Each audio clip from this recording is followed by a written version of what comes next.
தல தோனி விளாட போகிறாரு அப்படிங்கிற நற்செய்தி வந்த சில நாட்களிலேயே தளபதி ஜடேஜா டீமை விட்டு போக போகிறாரு அப்படிங்கிற செய்தி வந்திருக்கு.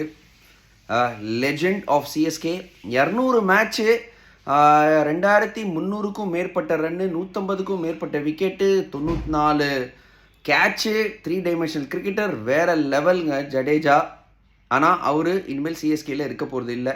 ராஜஸ்தான் ராயல்ஸோட ஒரு டிரான்ஸ்ஃபர் பண்ணியிருக்காங்க. சஞ்சு சாம்சன் இடம் பெற போகிறாரு சென்னை சூப்பர் கிங்ஸ்க்கு. ஜடேஜா ஃபேன்ஸ், சிஎஸ்கே ஃபேன்ஸ்க்கு டெஃபினட்டாக இது ஒரு எமோஷ்னல் மூமெண்ட்.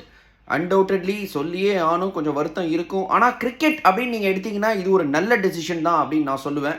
நிறையா யோசிச்சிருப்பாங்க ஜடேஜாவை விடுறதுக்கு முன்னாடி. ஆனால் ஒரு ஃப்ரான்ச்சைசி கிரிக்கெட் இது ஒரு தனி ஒரு மனிதனை விட பெரிது அப்படிங்கிறது என்னோட கருத்து. எப்போதுமே நிறையா யோசிச்சு எடுத்த ஒரு முடிவு. இப்போ யோசிச்சு பாருங்கள், சஞ்சு சாம்சன் வராரு அப்படிங்கும்போது top 4 of CSK Mhatre, Ruturaj, Sanju Samson, Dewald Brevis வேறு லெவலாக இருக்குல்ல.